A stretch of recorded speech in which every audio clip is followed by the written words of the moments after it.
Hello everyone, Rich Nance here with your Defensive Tactics Technique of the Week. Today we're going to examine takedown defense.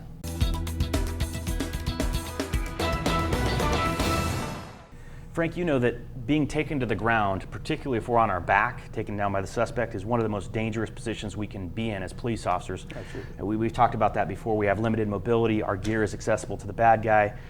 It's just none of our tools can be used to our advantage and can actually be used against us. So we need to have a way to try to prevent being taken down. And of course, space management and all that stuff has a lot to do with it. But again, it may be that we're distracted and suddenly you're shooting it for a takedown. So you've got to have a worst case scenario. You can't just say, well, I would never let anyone get that close to me because let's face it. That's the goal, that's not reality. Exactly. So now there are martial artists, ultimate fighters who basically they make their living being able to sprawl really well to avoid the takedown. They call it sprawl and brawl, and then they'll beat the heck out of the guy that's coming in. Let's face it, most cops are not going to be as well versed at sprawling. I mean, if you have a wrestling background, you may have a good idea of how to sprawl, but I think that may be a little advanced for the average officer to be able to do. I mean, without significant training. If you don't invest hours in it, exactly. It's not a skill you maintain. Yeah, and it's not that you couldn't train yourself to have a great sprawl, but this is for people who may not have that is their hobby. Exactly. So if you start to see a takedown coming in, well, how will you see that? Because you'll see the stance widen. Lower their center of gravity. Exactly. And when that happens, one of the basic things you want to do, hopefully it would be sort of instinctive, is to get one leg back. That is widening your base.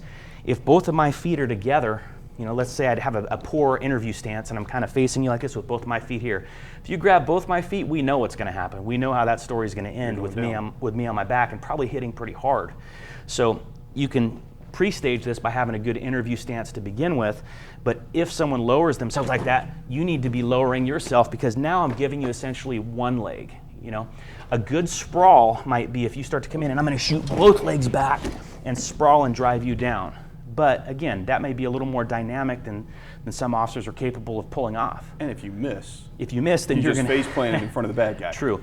So what I would suggest is as someone lowers themselves, come back here, and as you start to shoot in, now you're only offering one leg essentially. Here you're able to drive him down. You can try to hook his head or whatever you're going to do, but you're trying to get, as he continues to take down, go ahead and get to one knee. I may, fight him like this, and ultimately I may be able to maintain my balance and I'll keep striking him until he lets go or until he takes me down. Another option is that I actually may be taken to the ground.